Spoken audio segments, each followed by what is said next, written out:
La station commerciale flottait paisiblement dans le secteur Valoran, ses bras métalliques s'étendant comme une fleur mécanique dans l'obscurité de l'espace. Des centaines de vaisseaux l'entouraient, transportant des marchandises d'un monde à l'autre. Les extraterrestres qui y travaillaient suivaient ce rythme depuis des décennies. Rien ne changeait jamais. Tout s'était déroulé sans accroc. Soudain, l'alarme hurla. Le capitaine Bellos bondit de son fauteuil sur la plateforme de commandement. Son teint bleu devint blafard tandis qu'il fixait l'écran principal. Tous les capteurs affichaient la même valeur impossible. Quelque chose déchirait l'espace, fonçant droit sur eux. « Qu'est-ce que c'est » murmura Vélos. Les autres extraterrestres du centre de commandement restèrent sans voix. Ils observèrent la voûte et la réalité se déchirer comme une plaie. L'énergie crépita et brûla. Puis, émergeant de la déchirure spatiale, un vaisseau apparut. Il était colossal, plus grand que n'importe quel navire marchand, plus grand que la plupart des croiseurs militaires. Sa coque, d'un gris sombre, était couverte de traces de brûlures et de profondes entailles. Tuschler. Par endroits, elle semblait fondue. D'autres sections étaient maintenues ensemble par ce qui semblait être des plaques soudées. On aurait dit un engin ayant survécu aux enfers. Le vaisseau s'immobilisa, silencieux et immobile. La déchirure spatiale derrière lui se referma dans un éclair. « Scannez-la » ordonna Velro d'une voix tremblante. Les ordinateurs de la station travaillèrent rapidement. Les résultats étaient incompréhensibles. La conception du vaisseau ne correspondait à rien dans la base de données Concorded. Sa signature énergétique était hors norme. Les matériaux utilisés pour sa construction étaient primitifs, et pourtant, ils généraient plus d'énergie que des vaisseaux 2 fois plus grands. En quelques minutes, la flotte de défense de Concorde arriva. 12 vaisseaux de guerre encerclèrent l'étrange engin, leurs armes chargées et prêtes à faire feu. Le commandant de la flotte ouvrit un canal de communication diffusant sur toutes les fréquences connues. « Vaisseau inconnu, vous avez pénétré dans l'espace concordé sans autorisation. Identifiez-vous immédiatement ou nous ouvrirons le feu. » Silence. Le vaisseau, marqué par les incendies, flottait dans l'espace comme un fantôme. Le commandant de la flotte s'apprêtait à donner l'ordre d'attaquer. Soudain, une voix crépita dans les haut-parleurs. C'était rude, fatigué, mais indéniablement vivant. « Ici la commandante Sarah Chen du vaisseau spatial indomptable de la Terre unie. Nous demandons l'asile. » Le centre de commandement se tut. Félos sentit son sang se glacer. La Terre. Il connaissait ce nom. Tous les élèves du Concordant l'apprenaient en cours d'histoire. Il y a 400 ans, des vaisseaux éclaireurs découvrirent une espèce primitive sur une planète bleue aux confins de la galaxie. Cette espèce se nommait elle-même les humains.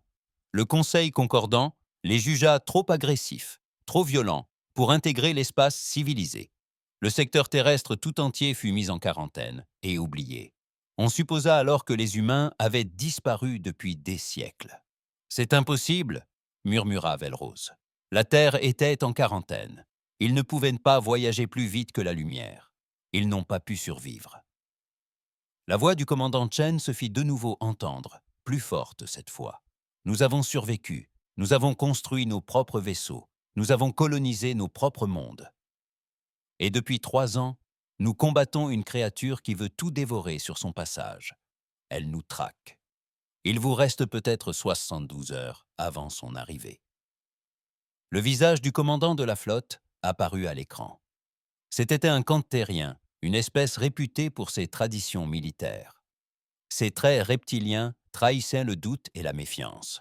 « Si ce que vous dites est vrai, humain, alors vous avez mené l'ennemi à nos portes. »« Si nous n'étions pas venus ici, répondit Chen, il vous aurait trouvé de toute façon. Au moins, vous êtes prévenus. Au moins, vous nous avez. Et vous, à quoi servez-vous » demanda le commandant. « Votre vaisseau tient à peine debout. » Un silence s'installa. Lorsque Chen reprit la parole, sa voix était dure comme l'acier. « Nous sommes les seuls survivants. » Le conseil concordé fut immédiatement convoqué. Des représentants de dizaines d'espèces se réunirent sur Axis Prime, le gigantesque anneau qui servait de capitale à l'espace civilisé. Ils visionnèrent les images du secteur Valoran et débattirent pendant des heures. Certains voulaient détruire immédiatement le vaisseau humain. D'autres souhaitaient interroger l'équipage et percer leurs secrets. Quelques rares individus suggérèrent de prêter attention à l'avertissement humain. L'ambassadrice Telnara appartenait au dernier groupe. Valoran, elle appartenait à une espèce réputée pour ses talents diplomatiques et sa mémoire prodigieuse. Elle examina l'image du vaisseau de guerre humain endommagé et ressentit une émotion rare, un mélange de curiosité et de crainte. « Nous avons commis une erreur il y a 400 ans, déclara-t-elle au Conseil. Nous avons jugé ces humains sans les comprendre véritablement. Ils ont survécu à notre abandon. Ils ont bâti seuls une civilisation interstellaire et aujourd'hui, ils viennent nous demander de l'aide, nous avertissant du danger. Le moins que nous puissions faire est de les écouter, a voté le Conseil. À une courte majorité, ils ont accepté que le commandant Chen et une petite délégation se rendent sur Axis Prime pour exposer leur situation. 3 jours plus tard, Chen se présenta devant le Conseil. Plus petite que la plupart des extraterrestres présents, son corps était compact et musclé. Ses cheveux noirs étaient courts et son visage portait les marques de l'horreur. Elle portait un uniforme délavé et rapiécé, mais elle se tenait droite et fière. Elle leur raconta l'histoire de l'humanité. Comment, à force d'essais et d'erreurs, elle avait développé son propre moteur supraluminique, perdant des centaines de pilotes d'essais. Comment elle avait colonisé 47 mondes en 4 siècles. Comment elle avait bâti une civilisation fondée sur la détermination et la persévérance. Puis elle leur parla des dévoreurs. La salle du Conseil, des images issues des archives humaines. D'immenses vaisseaux organiques qui ont tout consumé sur leur passage. Des planètes vidées de toute vie. Des systèmes stellaires entiers réduits à l'état de coquilles vides. Et l'humanité qui se défend avec acharnement, gagnant du temps pour l'évacuation au prix de sa vie. 46 de nos mondes ont disparu, dit Chen d'une voix calme. Des milliards des nôtres sont morts. Mon vaisseau est le dernier survivant d'une flotte de 3000. Nous avons combattu pendant 3 ans. Nous avons appris leur façon de penser, d'attaquer, de s'adapter. Et nous avons appris autre chose. Elle parcourut la pièce du regard, croisant celui d'une espèce qui avait abandonné l'humanité il y a des siècles. Nous avons appris que fuir ne suffit pas. Nous avons appris que les méthodes de combat conventionnelles sont inefficaces. Nous avons appris que le seul moyen de les vaincre est de faire des choses qui paraissent folles, impossibles, qu'aucune espèce saine d'esprit n'oserait tenter. « Et qu'est-ce qui vous fait croire que nous avons besoin d'une telle folie ?» demanda un membre du Conseil. Chen sourit, mais son sourire était dépourvu d'humour. « Comme ils sont déjà là !»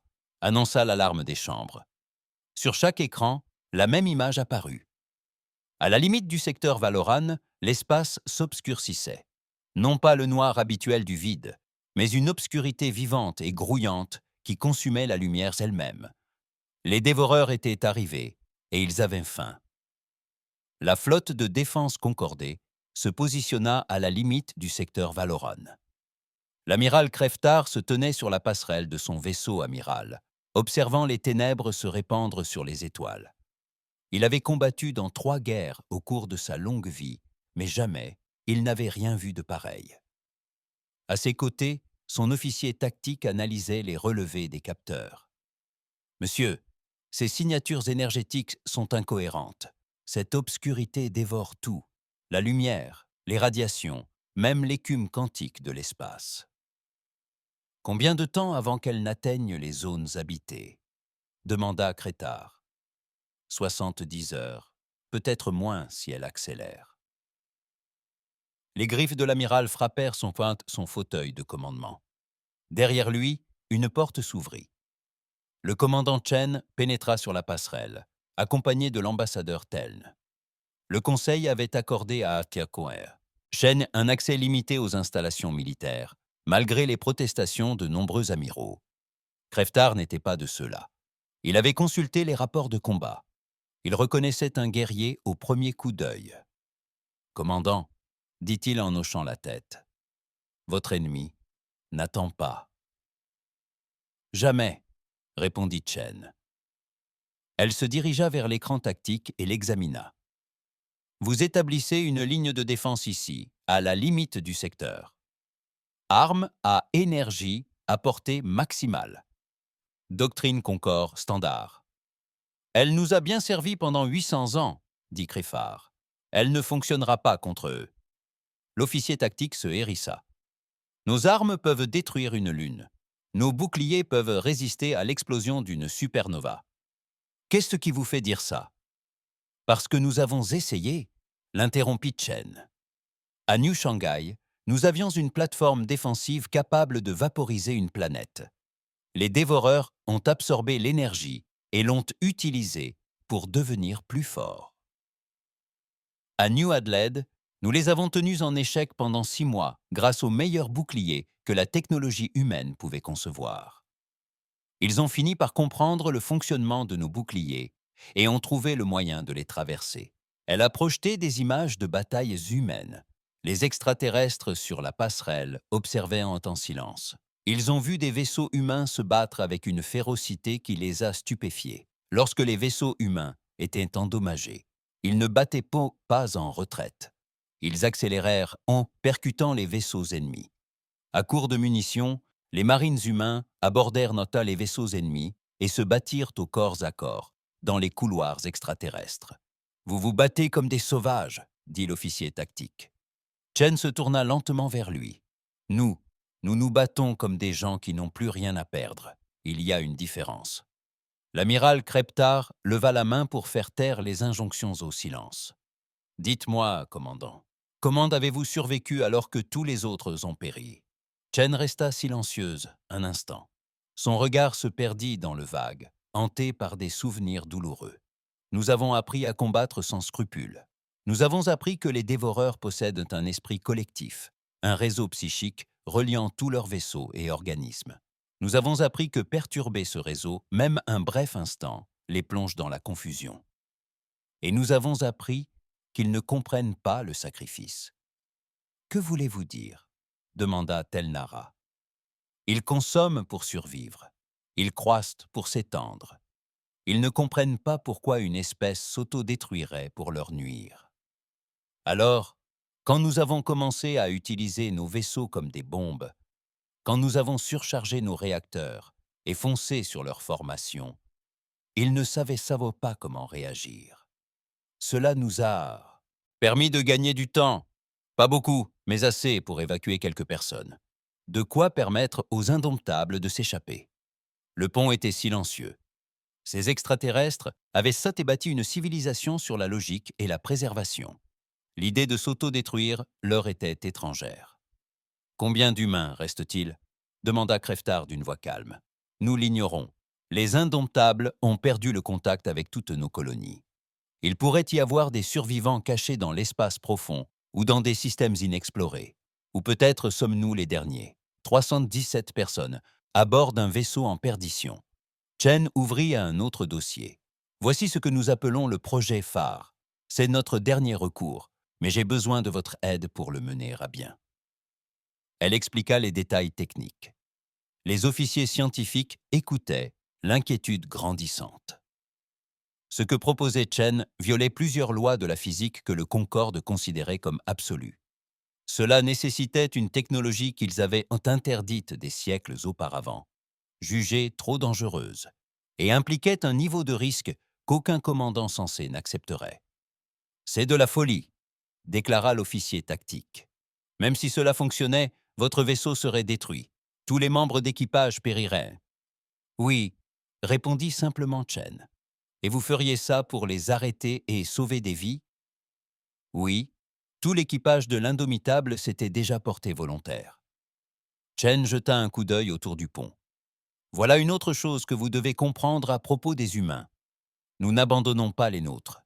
Nous ne laissons pas tomber nos alliés, et nous ne disparaissons pas sans combattre. » Durant les 2 jours suivants, le Concorde prépara ses défenses. Chen prodigua des conseils tactiques qui furent pour la plupart ignorés. Les commandants extraterrestres étaient confiants en leur technologie supérieure. Leurs vaisseaux étaient dotés d'armes dont l'humanité ne pouvait que rêver. Leurs boucliers pouvaient tout arrêter. Ils bénéficiaient de 800 ans de tradition militaire. Chen les observa se préparer sans dire un mot. Elle avait déjà vu cette confiance sur des visages humains juste avant que les dévoreurs ne percent que leur défense. L'ambassadrice Telnara passa 2 jours à bord de l'Indomptable. Elle voulait mieux comprendre ces humains. Ce qu'elle découvrit la surprit. Le vaisseau était un véritable capharnaüm. Les couloirs étaient rafistolés avec des plaques de métal soudées. Les murs étaient couverts de traces de brûlures. Les quartiers de l'équipage étaient exigus et inconfortables. Mais partout où elle allait, elle voyait des gens au travail. Des ingénieurs réparaient des systèmes avec des outils d'apparence rudimentaires. Le personnel médical soignait les blessés avec du matériel de fortune. Des marines nettoyaient leurs armes et plaisantaient et entre eux leur rire résonnant dans les couloirs dévastés. Elle trouva Chen sur le petit pont d'observation du vaisseau, le regard perdu dans les étoiles. « Votre peuple semble heureux, dit Telnara, malgré tout. » Chen esquissa un sourire. « C'est notre façon de faire face. On plaisante, on rit. On fait comme si tout allait bien jusqu'à ce que la situation s'améliore. » Elle marqua une pause. « Un de nos vieux dictons, c'est l'humanité. Oui, c'est un peu cru, mais ça veut dire quelque chose. Ça veut dire qu'on ne renonce pas, qu'on ne baisse pas les bras, même quand l'univers nous dit qu'on devrait. Est-ce pour ça que tu te bats avec autant d'acharnement? Par fierté. Non, dit Chen d'une voix douce. C'est à cause de ce que nous perdrons si nous ne le faisons pas. J'avais une fille. Elle avait 7 ans quand New Adelaide est tombée. Elle aimait dessiner des étoiles. Elle rêvait de devenir exploratrice. Sa voix se brisa légèrement. Les dévoreurs se moquent des rêves. Ils se moquent des enfants, de l'art et de l'amour. Ils ne pensent qu'à consommer. Alors, nous combattons. Non par fierté, mais par colère. Elnara comprit alors que l'humanité n'était pas folle. Elle était désespérée. Et les désespérés étaient les guerriers les plus redoutables de la galaxie. Le 3e jour, les capteurs détectèrent des mouvements dans l'obscurité. Des formes commencèrent à se dessiner. C'étaient des créatures organiques et massives. Un cauchemar hybride entre vaisseaux et êtres vivants. Leurs tentacules s'étendaient sur des kilomètres. Leur gueule béante, capable d'engloutir des lunes, s'ouvrait sur le vide. Derrière elles, des millions d'autres, un essaim qui obscurcissait les étoiles. La flotte de défense concordée activa ses armes. Chaque vaisseau verrouilla sa cible. L'amiral Creftar donna l'ordre. Tous les vaisseaux ouvrirent le feu. Les ténèbres s'illuminèrent de rayons d'énergie. Des missiles sillonnèrent l'espace. Des explosions jaillirent comme des fleurs mortelles. Un instant, la stratégie sembla fonctionner. Des dizaines de créatures dévoreuses périrent, leurs corps massifs déchirés. Puis l'essaim apprit. Les dévoreurs commencèrent à se transformer. Leurs corps absorbèrent les armes énergétiques. Leur chair s'adapta pour résister aux missiles. Et ils avançaient toujours plus vite, plus affamés. En moins d'1 heure, 12 vaisseaux concordés disparurent, engloutis par les ténèbres, transformés en carburant pour l'essaim. L'amiral Creftar vit sa flotte périr et comprit la vérité. Les humains avaient eu raison.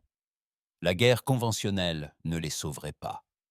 Il ouvrit un canal vers les Indomptables. « Commandant Chen, je vous confie le commandement tactique de la défense. Dites-nous comment combattre. » Chen apparut à l'écran. Derrière elle, l'équipage humain se dirigeait déjà vers ses postes de combat. « Enfin, dit-elle, je vais maintenant vous montrer ce que les humains font de mieux. Et c'est quoi ?» Le sourire de Chen était féroce et sauvage. « Nous montrons à ces monstres pourquoi ils devraient nous craindre. » La commandante Chen se tenait au cœur de la guerre Concorde, entourée d'officiers extraterrestres qui se méfiaient en haut d'elle. Des cartes du secteur Valoran recouvraient les murs. Des marqueurs rouges indiquaient l'avancée des forces dévoreuses. Des marqueurs bleus signalaient les positions défensives concordantes qui s'amenuisaient. « Il faut changer de tactique immédiatement », déclara Chen, sa voix perçant le murmure des officiers. « Vos formations traditionnelles ne fonctionnent pas. » Un amiral valorien croisa les bras. « Nos tactiques ont maintenu la paix pendant 8 siècles. Peut-être ne comprenez-vous tout simplement pas la doctrine militaire. » Chen diffusa des images du dernier engagement. Vos vaisseaux se déplacent selon des schémas géométriques parfaits, d'une beauté, d'une précision et d'une prévisibilité absolue. Les dévoreurs ont déjà assimilé vos algorithmes de déplacement. Ils savent où vous serez avant même que vous n'y arriviez. Elle modifia l'affichage pour montrer les tactiques de combat humaines. Les officiers extraterrestres observaient dans la scène avec un dégoût à peine dissimulé. Les vaisseaux humains se déplaçaient de façon erratique, brisant constamment la formation. Ils utilisaient des débris comme abris. Ils tiraient depuis des angles inattendus. Parfois, ils chargeaient simplement droit sur l'ennemi sans plan apparent. « C'est le chaos », protesta un autre amiral. « Il n'y a ni coordination ni stratégie. »« C'est justement le but », répondit Chen. « On ne peut pas prévoir le chaos. Eux non plus. Chez nous, on dit qu'aucun plan ne résiste au premier contact avec l'ennemi. Alors, on a à arrêter de faire des plans compliqués. On s'est adapté, on a improvisé au fur et à mesure. » L'amiral Crèvetard a étudié les images avec attention. Contrairement aux autres, il a perçu une logique sous le chaos. Les vaisseaux humains semblaient évoluer au hasard, mais ils se couvraient en réalité mutuellement, créant des champs de tir qui se chevauchaient et attirant les ennemis dans des pièges. C'était rudimentaire comparé à la précision d'une manœuvre coordonnée, mais efficace. « Montrez-nous vos armes », ordonna-t-il. Chen acquiesça et activa un autre écran. Les extraterrestres observèrent les humains faire la démonstration de leur arsenal. Des véhicules à propulsion cinétique capables d'atteindre des vitesses proches de celles de la lumière grâce à des principes physiques élémentaires. Des ogives à fusion violant 3 traités du Concordat. Des torpilles d'abordage qui n'étaient en réalité que des boîtes blindées remplies de marines armées. « Ces armes sont primitives », railla un officier d'armement. « Pourquoi utiliser des projectiles cinétiques alors que les armes à énergie sont bien plus efficaces ? » « Parce que les armes cinétiques sont simples, » expliqua Chen. « Elles ne nécessitent pas de matériaux exotiques. Elles sont impossibles à brouiller ou à perturber. Et lorsqu'une tige de tungstène percute une cible à une fraction de la vitesse de la lumière, la sophistication de vos boucliers n'a aucune importance. La conservation de la quantité de mouvement est la même partout dans l'univers. » Elle afficha les spécifications de l'indomptable. Les ingénieurs extraterrestres se penchèrent en avant, fascinés malgré eux. « Votre vaisseau aurait dû être détruit il y a des semaines. » L'un d'eux a dit. « Ces rapports de dégâts indiquent que vous avez subi 3 coupures de courant. Votre coque est percée à 47 endroits. Comment faites-vous pour voler encore ?» Chen esquissa un sourire. Redondance. Chaque système critique d'un vaisseau humain possède un système de secours.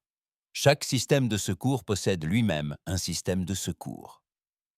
Nous pouvons faire fonctionner les moteurs principaux grâce à l'alimentation auxiliaire. Nous pouvons colmater les brèches avec les matériaux dont nous disposons. Nos ingénieurs sont formés pour réparer les choses avec des pièces de rechange et un peu d'espoir. Elle appela un ingénieur de l'indomitable. Il s'appelait Marcus et avait l'air de ne pas avoir dormi depuis des jours. Son uniforme était couvert de graisse et de traces de brûlure. « Marcus, montre-leur les réparations de la salle des machines, » dit Chen. La caméra a ensuite montré la salle des machines des Indomitables. L'extraterrestre la contemplait avec horreur. Les systèmes critiques étaient maintenus par des plaques soudées. Des conduites d'alimentation avaient été déviées à l'aide de ce qui semblait être des câbles de rechange. Preuve d'une détermination sans faille. L'un des principaux carters du réacteur présentait une bosse que quelqu'un avait simplement contournée. « C'est une catastrophe, annoncée. »« Un ingénieur extraterrestre » dit Marcus en riant. Ça fait 3 ans que c'est un désastre. On est juste trop têtu pour l'admettre. Il tapota une console maintenue par des sangles métalliques. Voyez-vous, la différence entre vos vaisseaux et les nôtres est simple. Vos vaisseaux sont construits pour être parfaits. Les nôtres sont construits pour survivre. Pendant les heures qui suivirent, Chen travailla avec les quelques officiers disposés à l'écouter. Elle leur a enseigné la guerre irrégulière, l'utilisation des obstacles plutôt que le combat en terrain découvert, le ciblage des centres de commandement ennemis au lieu de tenter de détruire chaque navire, et le sacrifice. Ce dernier point était le plus difficile. Vous demandez à nos capitaines d'éperonner délibérément les navires ennemis, s'est exclamé un officier supérieur. C'est du suicide, a rétorqué Chen. C'était un choix. Sur chaque vaisseau humain coulé au combat, l'équipage disposait de capsules de sauvetage. Ils auraient pu fuir, mais ils ont choisi de rester. Ils ont choisi de donner un sens à leur mort. Pourquoi quelqu'un ferait-il un tel choix? Chen resta silencieuse un instant. Lorsqu'elle reprit la parole, sa voix était douce mais déterminée. Parce que parfois, la mort d'une seule personne en sauve 100. Parce que parfois, tenir 5 minutes de plus permet aux civils de s'échapper. Parce que nous savons que nous ne sommes pas plus importants que les autres. L'ambassadrice Telnara avait écouté en silence. Elle prit alors la parole. Le concordant a oublié comment faire des choix difficiles. Nous avons connu la paix si longtemps que nous avons oublié son prix. Ces humains, eux, s'en souviennent. Ce soir-là, Chen réunit son équipage sur le pont principal des Indomitables. 317 personnes entassées dans un espace prévu pour 200. Elles étaient épuisées, blessées et loin de chez elles. Mais lorsque Chen se tint devant elles, elles se redressèrent. « Je ne vous mentirai pas. » commença-t-elle. « Le concordant ne nous fait pas confiance. La moitié de leurs amiraux nous prennent pour des sauvages. L'autre moitié pour des menteurs. Mais l'amiral Crébar nous a donné une chance. Il nous laisse nous débrouiller. Un marine à l'arrière a crié. « On va faire une bêtise !» Chen a souri. « Oh, on va faire une bêtise monumentale !» Un rire général a parcouru l'équipage. Le projet Lighthouse est lancé. Les scientifiques du Concorde disent que c'est impossible. Leurs ingénieurs disent que ça ne marchera jamais. Leurs stratèges disent que personne ne serait assez fou pour tenter le coup. « Heureusement que ce n'est pas nous !» s'écria quelqu'un. « Heureusement que c'est nous !» approuva Chen. « J'ai besoin de volontaires. C'est un aller simple. Le projet Lighthouse consiste à transformer l'indomptable en arme. Cela signifie foncer au cœur de l'essaim. Cela signifie qu'aucun de nous ne reviendra. » Elle s'attendait à quelques hésitations, quelques doutes. Au lieu de cela, toutes les mains se levèrent, ces 317 mains. Pas une seule ne recula. Chen sentit les larmes lui piquer les yeux, mais elle les retint. « Je suis fier de servir avec vous. Vous tous. L'humanité est peut-être à l'agonie, mais nous allons mourir en laissant une trace indélébile dans la galaxie. » Un jeune officier, à peine âgé de 20 ans, prit la parole. « Madame, pensez-vous que nous allons gagner ?» Chen songea à mentir, puis se ravisa. Ces gens méritaient la vérité. « Je pense que nous allons les blesser. Je pense que nous allons les ralentir. Je pense que nous allons donner aux Concorde le temps d'évacuer les civils. Et je pense que des milliards de personnes vivront grâce à ce que nous allons faire. Est-ce une victoire? Peut-être pas, mais c'est suffisant. » L'équipage a applaudi, non pas parce qu'il souhaitait mourir, mais parce qu'il avait enfin l'occasion de donner un sens à sa mort. Plus tard dans la nuit, Chen se retrouva seule dans sa cabine. Elle sortit de sa poche une vieille photo. Une petite fille aux cheveux noirs et au sourire éclatant. Sa fille, son tout. « Je suis désolée de n'avoir pas pu te sauver, » murmura-t-elle à la photo. « Mais je peux sauver d'autres comme toi. Ça doit suffire, ça doit compter. » On frappa à sa porte. Telnara entra discrètement. L'ambassadrice extraterrestre avait passé plusieurs jours avec les humains, s'imprégnant de leurs coutumes. Elle s'assit en face de Chen. « Votre peuple est remarquable, » dit Telnara. « Mais je dois vous demander, n'avez-vous pas peur ?» Terrifiée, admit Chen. Chaque jour. La peur nous maintient en vie, mais nous ne la laissons pas nous dominer. Nous la reconnaissons et continuons d'avancer. Le Concorde a beaucoup à apprendre de l'humanité. Chen leva les yeux. Nous souviendra-t-on de nous? Une fois tout cela terminé, saura-t-on que nous avons essayé? Telnara tendit la main et prit celle de Chen. C'était un geste de connexion entre les espèces. J'y veillerai. La galaxie t'a déjà abandonné.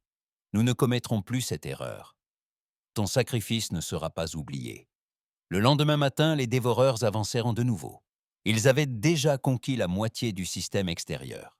Des milliers de leurs vaisseaux emplissaient le vide, obscurcissant la lumière des étoiles lointaines.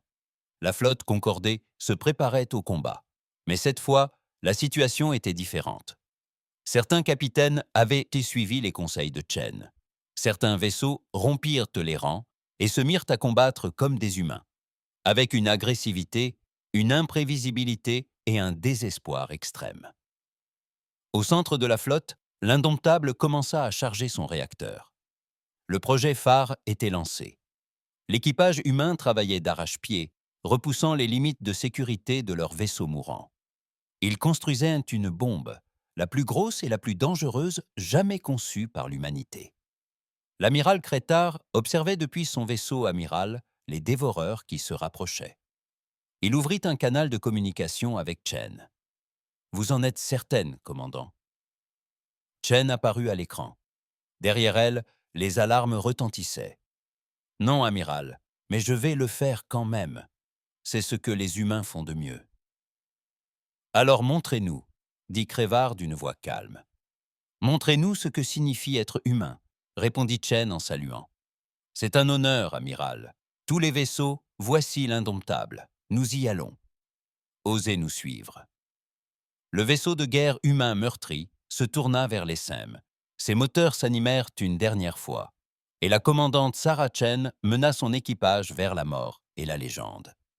L'Indomptable fonça sur l'essaim des dévoreurs, comme une balle visant le cœur des ténèbres. Des alarmes hurlaient à bord, les systèmes atteignant leurs limites. Dans la salle des machines, les ingénieurs s'activaient frénétiquement pour empêcher le réacteur d'exploser prématurément. « Réacteur à 130%, cria Marcus par-dessus le vacarme. « Il nous reste peut-être 20 minutes avant la criticité. »« 30 » ordonna Chen depuis la passerelle. « Nous devons pénétrer plus profondément dans les SEM. » Derrière l'Indomptable, la flotte Concorde observait, stupéfaite et silencieuse. La voix de l'amiral Crefta retentit alors dans les communications. « Tous les vaisseaux suivent le vaisseau humain. Ne les laissez pas partir seuls. » Un à un, les vaisseaux de guerre de Concorde rompirent la formation et suivirent le convoi. Pas tous. Certains capitaines refusaient d'abandonner les tactiques traditionnelles, mais suffisamment. Suffisamment pour que cela ait une incidence. La première vague de dévoreurs les affronta de front. Ces créatures étaient gigantesques, chacune de la taille d'une petite lune. Leur corps était pointé des cauchemars organiques de tentacules, de dents et d'armes qui poussaient de chair vivante. Ils avaient englouti des mondes entiers. Ils avaient détruit les colonies humaines. Ils n'avaient jamais connu la défaite. Chen les observa approcher et sourit froidement. Armes dégainées, ciblaient leur centre de commandement. Les canons des Indomptables ouvrirent le feu. Des projectiles cinétiques fendirent l'espace à des vitesses impossibles. Des ogives à fusion explosèrent dans des éclairs fulgurants. Le vieux vaisseau humain, cabossé et meurtri, se battait comme une bête blessée, féroce, désespérée et sans la moindre pitié. Une créature dévorante enroula ses tentacules autour de la coque des Indomptables. Immédiatement, des capsules d'abordage décollèrent de l'intérieur du vaisseau. Des marines humains, vêtus d'armures rafistolées et réparées une centaine de fois, s'écrasèrent contre la chair extraterrestre et commencèrent à se frayer un chemin à l'intérieur. Le sergent Williams mena son escouade à travers des passages de tissus vivants.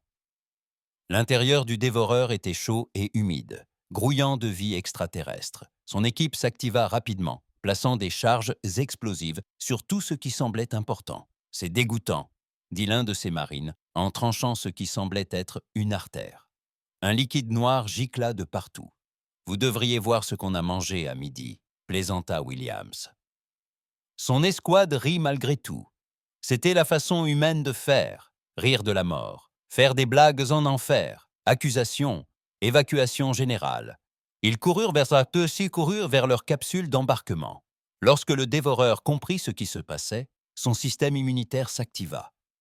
Des anticorps vivants, chacun de la taille d'un homme, se jetèrent sur les intrus humains. L'escouade de Williams combattait en courant. Les balles déchiraient la chair extraterrestre. Des grenades explosaient dans les espaces confinés. Un marine s'effondra, submergé par les anticorps. Williams voulait retourner le chercher, mais il n'y avait plus de temps. Le compte à rebours des charges était lancé. Ils atteignirent la capsule à quelques secondes près. Alors qu'ils repartaient vers l'indomitable, la créature dévoreuse explosa de l'intérieur. Ses tentacules lâchèrent prise sur le vaisseau humain. « Bien joué, sergent », dit Chen à la radio. « Mais nous avons perdu le système d'armement bâbord. Peut-on le réparer ?»« Pas à temps. Nous n'avons plus que 60% de nos capacités de combat. 60%, c'est mieux que zéro, madame. » La bataille s'intensifia. D'autres vaisseaux dévoreurs affluèrent de toutes parts. Les vaisseaux concordés combattirent vaillamment, mais ils apprenaient une dure leçon. L'ennemi s'adaptait à tout. Chaque tactique fonctionnait une ou deux fois, puis devenait inefficace. Un destroyer Valorant tenta de maintenir une formation défensive correcte. Les dévoreurs anticipèrent ces mouvements et le réduisirent en miettes en quelques secondes. Un équipage entier de 300 extraterrestres périt avant même d'avoir pu battre en retraite. L'amiral Crèvetard, depuis son vaisseau amiral, assista à la scène avec horreur. Son espèce avait déjà mené des guerres, mais jamais une telle horreur. L'ennemi ne convoitait ni territoire, ni ressources. Il voulait simplement tout consumer. « Monsieur, nous perdons des vaisseaux trop rapidement », rapporta son officier tactique. « Nous devons nous replier et nous regrouper. » Crèvetard observa l'indomptable, qui s'enfonçait toujours plus profondément dans l'essaim. Le vaisseau humain était en train de se disloquer. Des morceaux de sa coque manquaient. La moitié de son armement avait disparu, mais il continuait de se battre. Il ne s'arrêta jamais. Il ne recula jamais. « Non », dit Crèvetard d'une voix calme. « Plus de retraite. Tous les vaisseaux attaquent que selon le schéma humain 7. Oubliez les formations. Oubliez la doctrine. Attaquez-les, tout simplement. » Ses officiers le fixèrent. Le schéma d'attaque humain 7 était à peine un chaos organisé. Il violait tous les principes de la théorie militaire concordante. « Monsieur, c'est un ordre », conclut Crèvetard. Les humains ont raison. Parfois, il faut se battre sans scrupule pour survivre. La flotte concordante abandonna des siècles de tradition et se mit à combattre comme des humains. Les vaisseaux esquivaient de manière erratique. Les capitaines prenaient des décisions en une fraction de seconde, sans attendre l'approbation de la hiérarchie. À court de munitions, ils fonçaient dans le tas. Lorsque leurs boucliers cédaient, ils continuaient le combat malgré tout. Les dévoreurs commencèrent à vaciller. Leur intelligence collective reposait sur la prédiction et l'adaptation. Mais les humains ne suivaient pas de schéma prédéfini. Ils faisaient des choses stupides et illogiques qui, en théorie, ne fonctionnaient pas, mais qui pourtant fonctionnaient. Et maintenant, les extraterrestres apprenaient à combattre de la même manière. Sur l'indomptable, Chen vérifia l'état du réacteur. 15 minutes avant la masse critique. « Sommes-nous en position ?» Son navigateur consulta les capteurs. « Presque, commandant. Il nous faut franchir ce groupe de vaisseaux de commandement. » Chen regarda l'écran. Une douzaine de gigantesques vaisseaux dévoreurs leur barraient la route. Chacun était protégé par des centaines de créatures plus petites. Impossible de passer. « Alors, on passe quand même ?» dit-elle. « Puissance maximale au moteur. Feu à blanc jusqu'à ce que les canons fondent. Préparez-vous à l'impact. » L'indomptable fonça en avant. Ses moteurs endommagés hurlaient de protestation. Des voyants d'alerte clignotaient sur toutes les consoles. Le vaisseau se désintégrait littéralement sous l'effet des secousses. Ils percutèrent donc la première ligne de vaisseaux dévoreurs à pleine vitesse.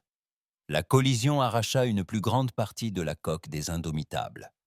L'équipage fut projeté comme des fœtus de paille, mais il continua le combat. L'ambassadrice Telnara avait insisté pour rester à bord pour l'ultime bataille. Elle se releva du pont, une coupure à la tête lui saignant abondamment. Autour d'elle, les humains avaient déjà repris leur poste, malgré leurs blessures. « Comment faites-vous pour continuer » demanda-t-elle à un jeune officier dont le bras était visiblement cassé. L'officier se contenta de sourire. « Parce que nous ne sommes pas encore morts, madame. Et tant que nous sommes en vie, nous combattons. » L'indomptable perça les lignes de défense. Devant eux se trouvait le centre de l'Essem, une créature gigantesque de la taille d'une planète, qui servait de cerveau central aux dévoreurs. C'était le cœur de l'ennemi. Le détruire, c'était anéantir toute la formation. « Réacteur à 180%, annonça Marcus.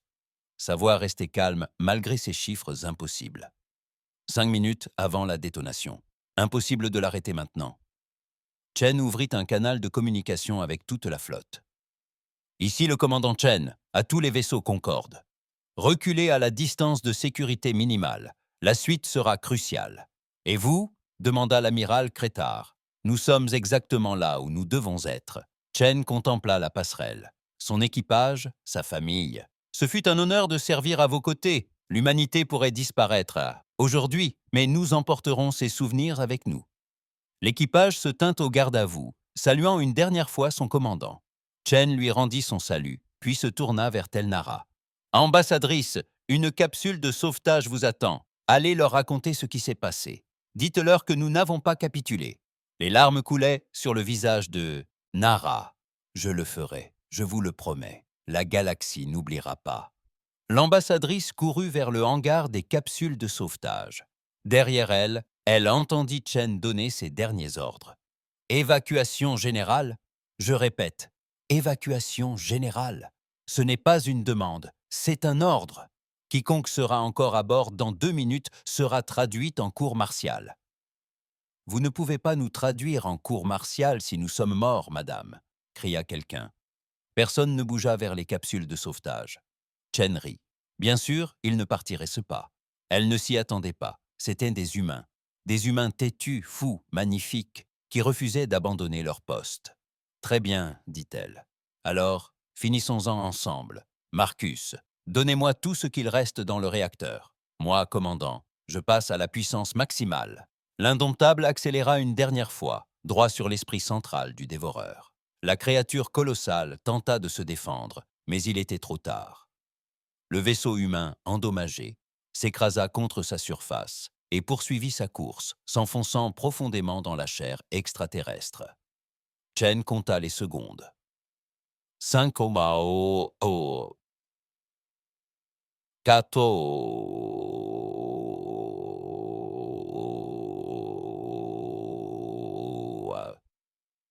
Elle pensa une dernière fois à sa fille. Elle espéra que quelque part, d'une manière ou d'une autre, d'autres humains avaient survécu. Ils espéraient qu'ils entendraient cette histoire et sauraient Shanato que leur espèce n'avait jamais renoncé. Premièrement, le réacteur des Indomitables a atteint la criticité. Mais il ne s'agissait pas d'une explosion ordinaire. Le projet phare a converti toute cette énergie en une onde de résonance quantique spécifiquement conçue pour perturber les réseaux psychiques. L'onde se propagea à la vitesse de la lumière, déchirant l'esprit collectif du dévoreur. L'effet fut instantané. Chaque créature dévoreuse du système perdit soudainement le contact avec les saints. La coordination et l'adaptation cessèrent. La confusion s'installa. Des animaux apeurés, et non plus les rouages d'une intelligence supérieure. La flotte concordée, enfin confrontée à un ennemi incapable d'anticiper ses mouvements, les anéantit. L'amiral Crétard observa l'explosion éclore comme une nouvelle étoile. Il vit les dévoreurs sombrer dans le chaos et murmura une prière pour les humains qui leur avaient montré la voie de la victoire. « Ils ont tenu bon, dit-il doucement. Ils nous ont offert la victoire. Mais la bataille n'était pas encore terminée. Il restait des milliers de créatures dévoreuses à anéantir, des heures de combat à venir. La différence, c'est que désormais, on pouvait les vaincre. Désormais, l'espoir renaissait. La bataille dura encore 16 heures. 16 heures de combats brutaux et épuisants, tandis que la flotte Concordée traquait les derniers dévoreurs du secteur Valoran. Privés de la coordination de leur esprit collectif, les créatures combattaient Matt-Mader, dangereuses. Individuellement, elles n'étaient nette plus invincibles. L'amiral Creftar commandait depuis son vaisseau amiral, sa voix se perdant dans le murmure des ordres. Ses officiers travaillèrent avec une détermination nouvelle. Ils avaient tiré une leçon importante des humains. Parfois, la survie exigeait plus que de la stratégie. Parfois, elle exigeait des sacrifices. Lorsque le dernier vaisseau dévoreur fut détruit, la flotte fit le bilan de ses pertes. 40% des vaisseaux concordés avaient disparu. Des milliers d'extraterrestres avaient atterri. Mais ils avaient gagné. Le secteur était sauvé. Des milliards de civils avaient été survécus. Et l'humanité avait payé le prix ultime pour cette victoire. Creftar ordonna de fouiller le champ de bataille. Des équipes ratissèrent les débris dans l'espoir de trouver des survivants de l'indomptable. Elles découvrirent des morceaux du vaisseau éparpillés sur des milliers de kilomètres. Ils trouvèrent des corps flottant dans l'espace, toujours à leur poste, mais aucune trace de vie. La capsule de sauvetage de l'ambassadrice Telnar fut récupérée. Elle était la seule survivante du vaisseau humain. Lorsqu'ils la ramenèrent à bord du vaisseau amiral, elle pleurait encore. « Ils sont restés, dit-elle à Creftar. Tous sans exception, je les ai suppliés d'évacuer. Chen leur a ordonné de partir, mais ils sont restés malgré tout. Ils voulaient en finir ensemble. » L'amiral baissa la tête. « C'est un des guerriers les plus valeureux que j'ai jamais vus. » La nouvelle de la bataille se répandit rapidement dans l'espace concordé. Au début, beaucoup n'y crurent pas. Les humains, l'espèce qu'ils avaient abandonnée des siècles auparavant, les avaient sauvés. Impossible, mais les preuves étaient accablantes. Des images du combat montraient la charge finale des indomptables. Les enregistrements des capteurs ont confirmé l'existence de l'arme à résonance quantique, et l'ambassadrice Telnara a témoigné du courage humain auprès de tous ceux qui voulaient entendre bien l'écouter. Le Conseil concordé s'est réuni à nouveau. Cette fois, aucun débat n'a eu lieu concernant l'humanité. Le vote a été unanime. La quarantaine imposée au secteur terrestre est levée. Le chef du Conseil a annoncé que toutes les colonies humaines survivantes seraient accueillies au sein de la confrérie et deviendraient membres à part entière. Nous leur devons une dette impayable. Des vaisseaux de recherche furent immédiatement dépêchés pour explorer les régions colonisées par les humains. La plupart des mondes découverts étaient déserts, dévorés par les dévoreurs ou évacués. Mais 3 semaines après la bataille, un vaisseau éclaireur détecta quelque chose dans une nébuleuse dense à la limite de l'ancien espace humain. Une colonie dissimulée et protégée par des interférences naturelles qui brouillaient les capteurs. Ce monde, appelé Nouvelle Terra, abritait 3 milliards de survivants humains. À l'arrivée des vaisseaux Concorde, les humains étaient prêts à se battre. Ils étaient sans nouvelles du reste de leur espèce depuis des années. Ils les croyaient tous morts. Leurs défenses s'activèrent, leurs armes ancestrales pointaient sur les visiteurs extraterrestres. Soudain, le message de l'ambassadrice Telnara s'afficha sur tous les écrans de Nouvelle Terra. « Peuple de la Terre et de ses colonies, je suis l'ambassadrice Telnara du Concordat. Je vous apporte des nouvelles de l'USS Indomitable et de la commandante Sarah Chen. » Elle leur raconta tout sur la bataille, sur le sacrifice, sur la façon dont 317 humains avaient tenu bon et sauvé des milliards de vies extraterrestres. Elle leur annonça que l'humanité n'était plus seule, que la galaxie avait enfin compris de quoi les humains étaient capables. La gouverneure planétaire de Nouvelle Terra, une femme âgée nommée Sarah Chen Jr., écouta le message, les larmes aux yeux. « C'était ma mère », murmura-t-elle. Elle s'en sortit. Elle parvint à se mettre en sécurité, puis elle retourna au combat. Le Concorde offrit tout aux humains survivants, technologie, ressources, vaisseaux, monde. Mais ce qu'ils désiraient par-dessus tout, c'était une simple reconnaissance. Ils voulaient que la galaxie se souvienne de ce qui s'était passé. 6 mois plus tard, un mémorial fut inauguré dans le secteur Valoran, à l'endroit précis où l'Indomptable avait livré son ultime bataille.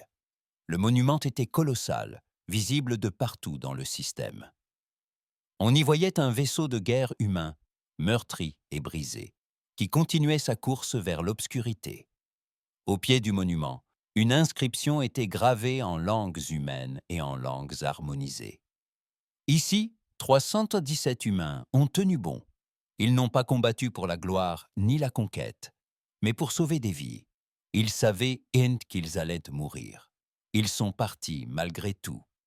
La galaxie a oublié l'humanité une fois. Nous n'oublierons plus jamais. La cérémonie d'inauguration a réuni des représentants de toutes les espèces partenaires. L'amiral Creftar a prononcé le discours principal, sa voix de vieux guerrier résonnant dans la foule. « J'ai combattu dans de nombreuses batailles », a-t-il déclaré. « J'ai connu de nombreux soldats courageux, mais je n'ai jamais rien vu de semblable à ce que les humains nous ont montré. Ils nous ont appris que parfois, la seule façon de gagner est de tout risquer. Ils nous ont appris que le sacrifice a un sens. Ils nous ont appris ce que signifie refuser de se rendre. » Il marqua une pause, levant les yeux vers le monument. « Le commandant Chen m'a dit que les humains ont un dicton. L'humanité, oui. Je lui ai demandé ce que cela signifiait. Elle a dit que cela signifiait que les humains n'abandonnent pas. Ils ne renoncent pas, même quand l'univers leur dit qu'ils le devraient. » Il baissa la tête. Aujourd'hui, nous honorons cet esprit. Aujourd'hui, la galaxie dit « Humanité, oui. » La foule explosa de joie. Humains et extraterrestres scandèrent dans la phrase. Elle devint un cri de ralliement, une promesse, un rappel de ce qu'une espèce avait fait pour les sauver tous. Un siège au Conseil concordé fut offert à Nouvelle Terra. Sarah Chen Jr. acceptait au nom de tous les survivants humains.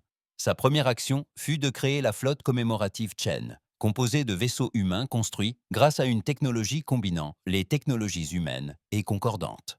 Ces vaisseaux patrouilleraient aux confins de la galaxie, guettant le retour des dévoreurs. Le premier vaisseau de cette flotte fut mis en service 1 an après la bataille. C'était le plus grand et le plus sophistiqué navire de guerre jamais construit.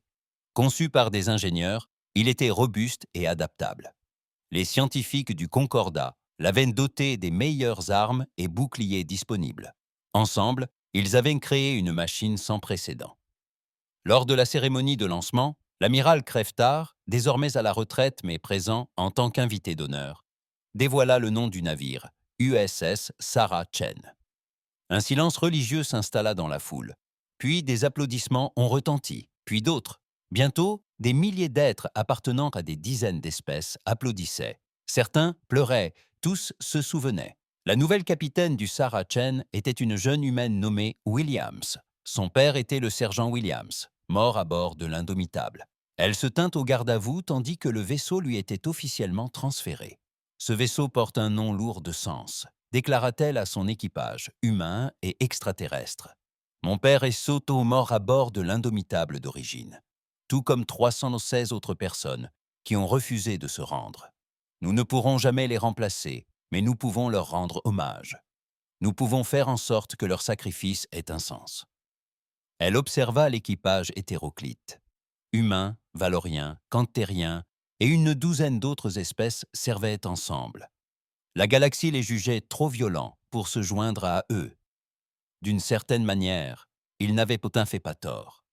Nous sommes violents, nous sommes agressifs, nous sommes obstinés, voire fous, prêts à accomplir l'impossible. Mais nous sommes aussi loyaux, nous sommes aussi courageux et nous n'abandonnons jamais nos amis. L'équipage applaudit. Les voix humaines et extraterrestres se mêlèrent. « Les dévoreurs sont toujours là-bas », poursuivit Williams. au-delà de notre espace, dans l'obscurité intergalactique. Un jour, ils reviendront peut-être. Et quand ce sera le cas, nous serons prêts. Pas seulement les humains, nous tous ensemble. Elle salua le mémorial visible par les hublots. Commandant Chen, sergent Williams et tout l'équipage de l'Indomptable, nous assurons la relève. Vous, pouvez vous reposer maintenant. Nous ne vous laisserons pas tomber. Le Sarah Chen mit ses moteurs en marche et entama sa patrouille. Derrière lui, le mémorial dédié à l'Indomptable veillait silencieusement sur le secteur. Les années passèrent. Concorde avait changé, influencé par la philosophie humaine. La doctrine militaire fut réécrite pour intégrer les tactiques humaines. Les normes d'ingénierie intégrèrent la redondance et la durabilité propres à l'humanité. Les échanges culturels permirent à l'art, à la musique et à la littérature humaine de se diffuser sur des mondes extraterrestres. Et les humains ont aussi appris des extraterrestres. Ils ont eu accès à des technologies qu'il leur aurait fallu des siècles pour développer seuls. Ils ont appris la diplomatie et la patience. Ils ont découvert que la galaxie regorgeait de merveilles qu'il fallait protéger. Mais ils n'ont jamais oublié qui ils étaient. Les vaisseaux de guerre humains arboraient encore les noms de héros tombés au combat. Les marines humains plaisantaient encore avant la bataille. Malgré tout, des ingénieurs humains parvenaient à résoudre des problèmes insolubles grâce à des pièces détachées et à leur détermination. Un adage se répandit dans tout le pays: nous ne combattons pas pour gagner, nous combattons pour que l'ennemi perde. Ce principe devint fondamental pour la stratégie militaire combinée. 10 ans après la bataille du secteur Valoran, des capteurs détectèrent un nouvel essaim de dévoreurs approchant des profondeurs de l'espace. Cette fois, la riposte fut différente. Une flotte conjointe de vaisseaux humains et extraterrestres se déploya pour l'intercepter. Des centaines de vaisseaux, représentant toutes les espèces majeures du Concordat. Le capitaine Williams commandait le Sarah Chen en tête de la flotte. Elle ouvrit un canal de communication avec tous les vaisseaux, humains et extraterrestres. Voici le Sarah Chen. Il y a 10 ans, mon père et 316 autres personnes ont montré à la galaxie ce dont l'humanité était capable. Ils ont démontré que parfois, la seule façon de gagner est de refuser la défaite. Aujourd'hui, nous combattons ensemble. Aujourd'hui, nous prouvons à ces personnes pourquoi elles auraient dû rester dans l'ombre. La flotte combinée affronta les dévoreurs, avec des tactiques à la fois humaines et extraterrestres. Ils combattirent avec précision et chaos, avec des armes sophistiquées et une détermination sans faille. Avec logique et courage. Et les dévoreurs, s'attendant à une proie facile, découvrirent quelque chose d'inattendu. Ils découvrirent une galaxie qui avait appris à se défendre. Ils découvrirent des espèces qui avaient tiré des leçons de l'exemple de l'humanité. Ils découvrirent une galaxie qui refusait de se rendre. La bataille fut acharnée. Des vaisseaux furent perdus. Des vies furent sacrifiées. Mais la flotte combinée triompha. Et cette fois, elle repoussa les dévoreurs dans les profondeurs de l'espace, les traquant à travers les systèmes stellaires jusqu'à l'élimination de la menace. À leur retour, des célébrations éclatèrent dans tout le Concordant. Humains et extraterrestres s'étreignirent, pleurant et riant ensemble. Ils avaient affronté les ténèbres et triomphé. L'ambassadrice Telnara, désormais âgée mais toujours en service, se tenait devant le mémorial Chen, Sarah Chenju à ses côtés. « Ta mère serait fière », dit-elle doucement. « Elle nous a tous sauvés, non seulement lors de cette bataille, mais aussi en nous montrant ce que nous pouvions devenir. » Elle sourit en touchant le métal froid du monument. Elle disait toujours que les humains étaient têtus. Apparemment, ça a déteint sur tout le monde. « Est-ce que vraiment un mal ?»« Non, » répondit Sarah Junior. « Je pense que la galaxie avait besoin d'un peu d'entêtement humain. Il fallait bien que quelqu'un vous apprenne à tous qu'abandonner n'est pas une option. » Ils restèrent pastés là, dans un silence paisible, contemplant la statue de l'Indomptable, meurtrie par les épreuves, qui continuait de voler de l'avant malgré l'adversité.